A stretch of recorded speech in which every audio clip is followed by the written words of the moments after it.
sure, something like that.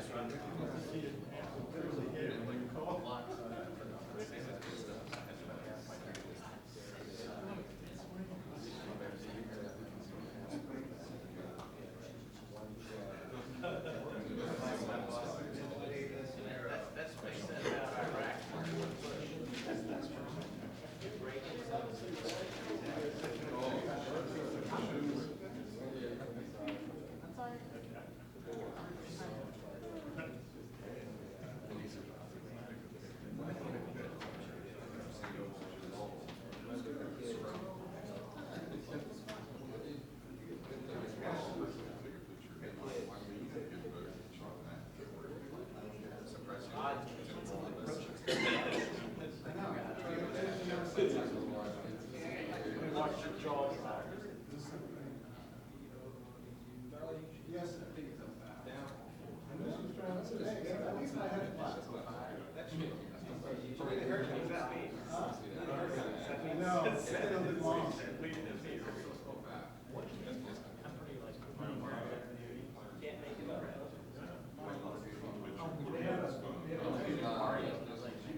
Hey, you took care of that?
I got a lot.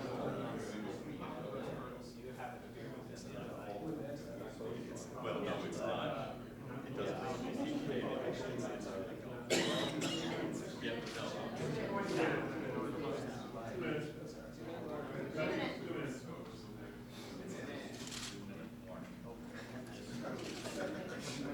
Everyone's phones off?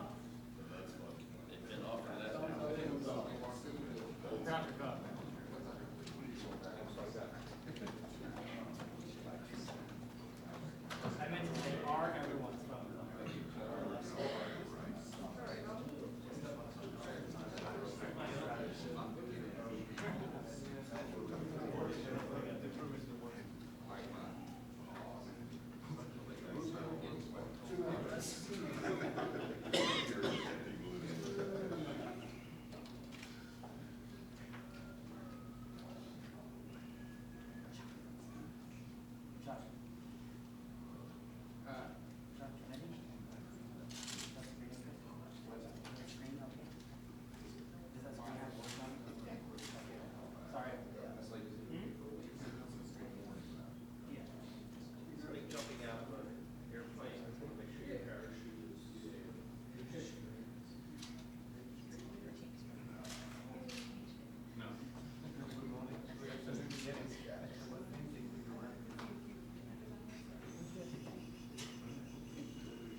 All right.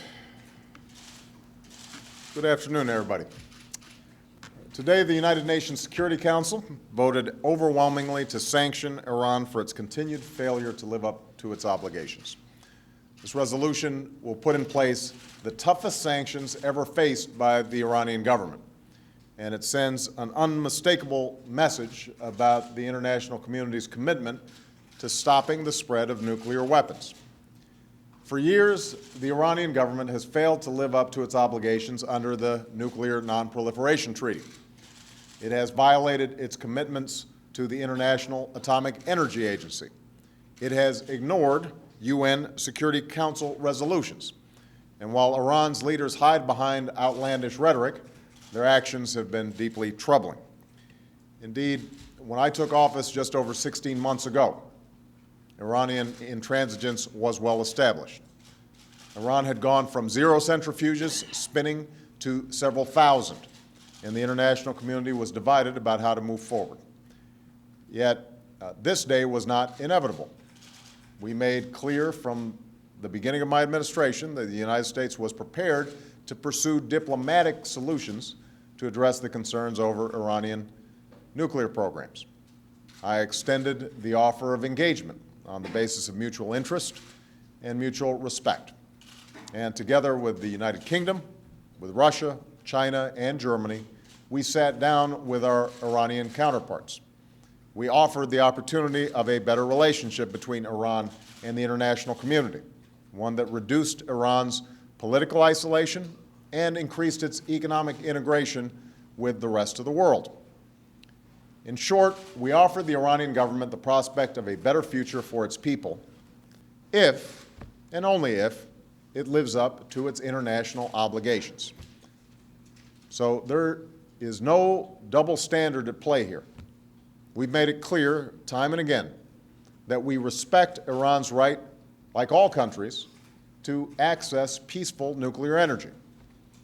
That is a right embedded in the NPT, a treaty that has to serve as the safeguard against a world in which more nations acquire the world's most deadly weapons and international law is treated as an empty promise. That NPT treaty was signed by all the parties involved, and it is a treaty that the United States has sought to strengthen from the day I took office, including through our own commitments to reduce America's nuclear arsenal. So let me repeat, we recognize Iran's rights, but with those rights come responsibilities. And time and again, the Iranian government has failed to meet those responsibilities. Iran concealed a nuclear enrichment facility in Qom that raised serious questions about the nature of its program. Iran further violated its own obligations under UN Security Council resolutions to suspend uranium enrichment. Instead, they're enriching up to 20%. It has failed to comply fully with IAEA's requirements. Indeed, Iran is the only NPT signatory in the world, the only one, that cannot convince the IAEA that its nuclear program is intended for peaceful purposes. That's why the international community was compelled to impose these serious consequences. These are the most comprehensive sanctions that the Iranian government has faced. They will impose restrictions on Iran's nuclear activities, its ballistic missile program, and for the first time, its conventional military. They will put a new framework in place to stop Iranian smuggling and crack down on Iranian banks and financial transactions. They target individuals, entities, and institutions, including those associated with the Revolutionary Guard, that have supported Iran's nuclear program and prospered from illicit activities at the expense of the Iranian people. And we will ensure that these sanctions are vigorously enforced, just as we continue to refine and enforce our own sanctions on Iran alongside our friends and our allies. And the strong resolution that was passed today benefited from strong international support. In voting for it, we were joined by nations from Asia, Africa, Europe, and Latin America, including Russia and China.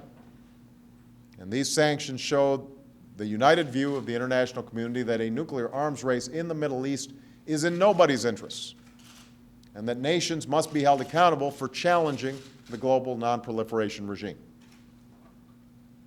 The Iranian government must understand that true security will not come through the pursuit of nuclear weapons. True security will come through adherence to international law and the demonstration of its peaceful intent. We know that the Iranian government will not change its behavior overnight, but today's vote demonstrates the growing costs that will come with Iranian intransigence. Now, I want to be clear.